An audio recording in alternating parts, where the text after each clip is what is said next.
11 മക്കളുണ്ടായിരുന്ന കൂട്ടുകുടുംബ വ്യവസ്ഥിതിയിൽ ഏറ്റവും ഇളയ മകനായ അഫാന്റെ അച്ഛന് ഒരു വലിയ കടബാധ്യത ഉണ്ടാകുമ്പോൾ 11 മക്കൾക്കും സാമ്പത്തിക ബുദ്ധിമുട്ടുകളൊന്നും തന്നെ ഇല്ല എന്ന് മാധ്യമങ്ങൾ പറഞ്ഞത് ശരിയാണ് എങ്കിൽ ഒത്തൊരുമയോടുകൂടി അവരെ സഹായിച്ച് ആ വലിയ ഒരു താഴ്ചയിൽ നിന്നും അവരെ രക്ഷപ്പെടുത്തിക്കൊണ്ട് വരാത്ത, അല്ലെങ്കിൽ വന്നോന്ന് എനിക്കറിയില്ല, മാധ്യമങ്ങളുടെ അടിസ്ഥാനത്തിലാണ് ഞാനും സംസാരിക്കുന്നത്, അങ്ങനെ വരാത്ത ആ കുടുംബ സാമൂഹിക സാഹചര്യവും ഇവിടെ കുറ്റവാളിയല്ലേ?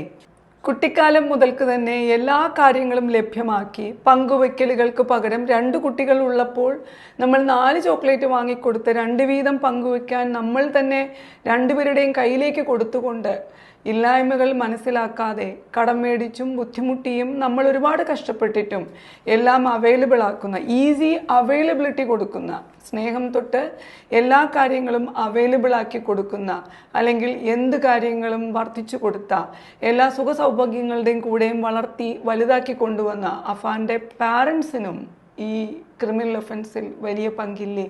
7 വർഷമായി നാട്ടിലേക്ക് വരാൻ കഴിയാതെ സൗദി അറേബ്യയിൽ കുടുങ്ങിക്കിടക്കുന്ന ഒരു അച്ഛൻ, 23 വയസ്സ് ഇന്നാവുന്ന അഫാന് 7 വർഷങ്ങൾക്ക് മുമ്പുള്ള കുഞ്ഞ് അഫാനായിരിക്കും അച്ഛനെ കണ്ടിട്ടുണ്ടാവുക.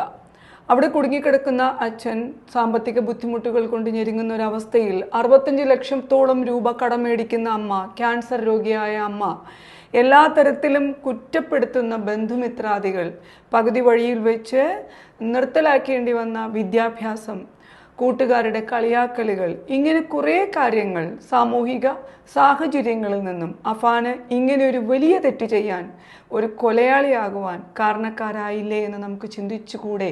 അങ്ങനെ ചിന്തിക്കുന്നതിൻ്റെ ആവശ്യകതയും ഇവിടെ ഇല്ലേ? കാരണം ഇത്തരത്തിൽ ഒരുപാട് കുട്ടികൾ നമ്മുടെ സമൂഹത്തിൽ ഉണ്ടാവില്ലേ? അവരുടേതല്ലാത്ത കാരണത്താൽ കൊലപാതകത്തിലേക്ക് തിരിയേണ്ടി വന്ന ഒരുപാട് കുട്ടികൾ നമ്മുടെ സമൂഹത്തിൽ ഉണ്ടായിരിക്കില്ലേ? ഉണ്ടാകില്ലേ? ഇനിയും ഉണ്ടാകില്ലേ?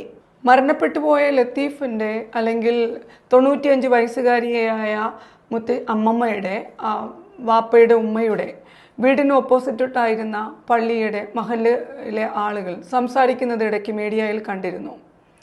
അവർ പറയുന്നുണ്ടായിരുന്നു, വളരെ സ്പിരിച്വലായ ഒരു ഉമ്മയാണ്, അല്ലെങ്കിൽ വളരെ ആത്മീയതയുള്ളൊരു കുടുംബമാണ്. പക്ഷെ ആർക്കും അഫാൻ എന്താണെന്ന് അറിയില്ല, അഫാൻ്റെ കൂട്ടുകാരാരെന്നറിയില്ല, അഫാൻ ഏത് കോളേജിൽ പഠിച്ചു, എന്ത് പഠിച്ചു എന്നറിയില്ല. ഈ പ്രോബ്ലത്തിന് ശേഷം, അല്ലെങ്കിൽ ഇങ്ങനെ ഒരു അരുംകൊലയ്ക്ക് ശേഷം ഉണ്ടായ എല്ലാ ഇൻ്റർവ്യൂവും ഞാൻ ഒരു പരിധിവരെ കാണാനിടയായി. ഒബ്സർവേഷനിലൂടെ ശ്രദ്ധിച്ചപ്പോൾ ആർക്കും കൃത്യമായ ഒരു കാര്യം പറയാൻ കഴിയുന്നില്ല. ഉറ്റ ബന്ധുമിത്രാദികൾ പോലും പറയുന്നത് ഉമ്മായ്ക്ക് ബോധം വന്നാൽ മാത്രമേ കാര്യങ്ങൾ അറിയുള്ളൂ എന്നാണ്.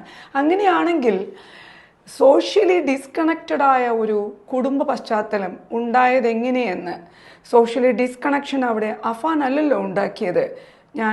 നിങ്ങളാരും തെറ്റിദ്ധരിക്കരുത്, അഫാനെ ഞാൻ ന്യായീകരിക്കുകയല്ല ചെയ്യുന്നത്.